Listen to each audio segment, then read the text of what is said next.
Good morning. Today we're going to talk about Harbour Bridge.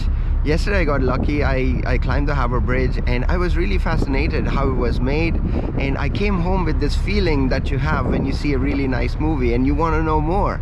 So I started looking up about how it was constructed and things like that, and today I'm going to give you a brief idea about how Harbour Bridge was constructed using my Opal card.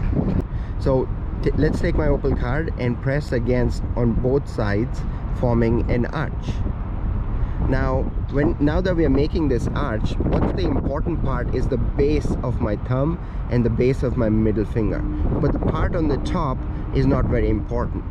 So the base, this base here and this base here, are called the abutments, and the ones on the top are called the pylons.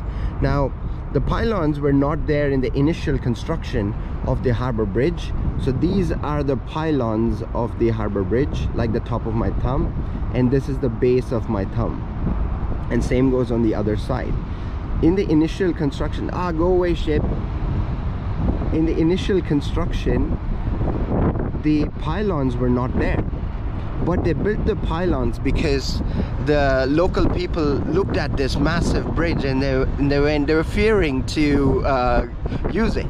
So they created this granite pylons. There are 4 of them, 1, 2, 3, 4, to give people confidence that it's a very strong bridge. And now a closer look at the Harbour Bridge. There it is.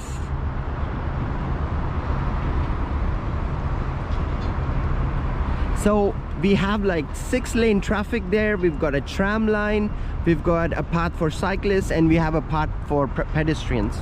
And all that weight is making this path go down, and all the load is ending up on the arch, and the arch is getting pulled down, and it is trying to push out this way, and all the weight is ending up on this part, which I was referring to as the abutment. And on top we have the pylon, which was built to give confidence to the people that the bridge is structurally very strong.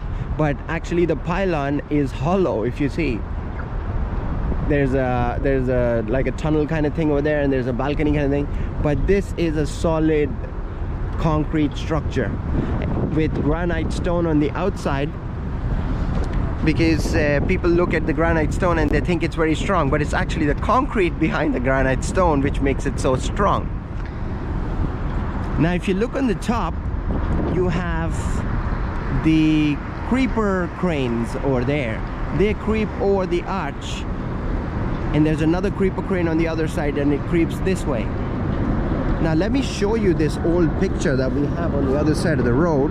That'll help you understand the purpose of the creeper cranes.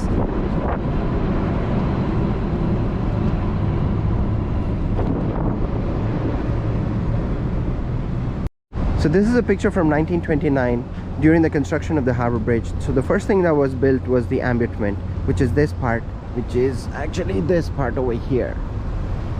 And then they mounted the creeper crane on it, and you got the creeper crane here, which brings all the pre-made pieces of the arch and the workers onto the arch. And these workers pieced all those metal parts together using rivets. Rivets are like bolts, because there was no welding back then. And you can see these rivets over here. For example, on this, they're like dots, all of them on it. Those are the rivets. They used 6 million rivets, all hand driven into the Harbour Bridge to put the whole structure together. And there are only 3 million rivets on the Eiffel Tower. There are 6 million on the Harbour Bridge. Now these rivets were heated up and hand driven into to keep the metal pieces together.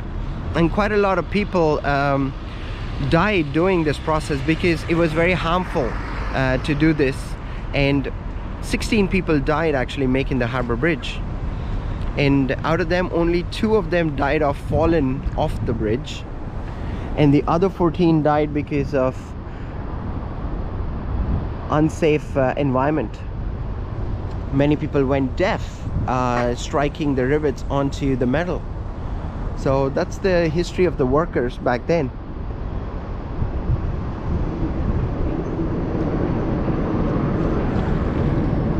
On a lighter note, I see people climbing the bridge. They're wearing their blue suits and over there, and they'll be going on the arch all the way till the flag. I did that yesterday and it's quite enjoyable. Slightly expensive, $200 for a 3 hours experience, and they don't let you take your camera with you, and they take all the pictures, and then they charge you 50 quid for 3 digital copies. But the good part is, once you get on the top, the views are amazing. You get to see the ships go from under the bridge. You have great view of the Opera House. You have Manly, Bondi, Watson Bay. You get to see all the different places which are close to the city from a really good view. And of course the city, which is the city line, which is in that direction. It's a beautiful view of that as well. And the tour guides were lovely. Graham, my tour guide, shout out to him. He's really cool, very funny guy. And it was a very good experience. And a big shout out to my brother and my nephew for getting me the ticket. I wouldn't have done it otherwise. So that's all for today, guys. I had a great time making this video. I hope you enjoyed seeing Harbour Bridge up close and see how it got constructed and so on and so forth. Until next time, take care. All right, bye.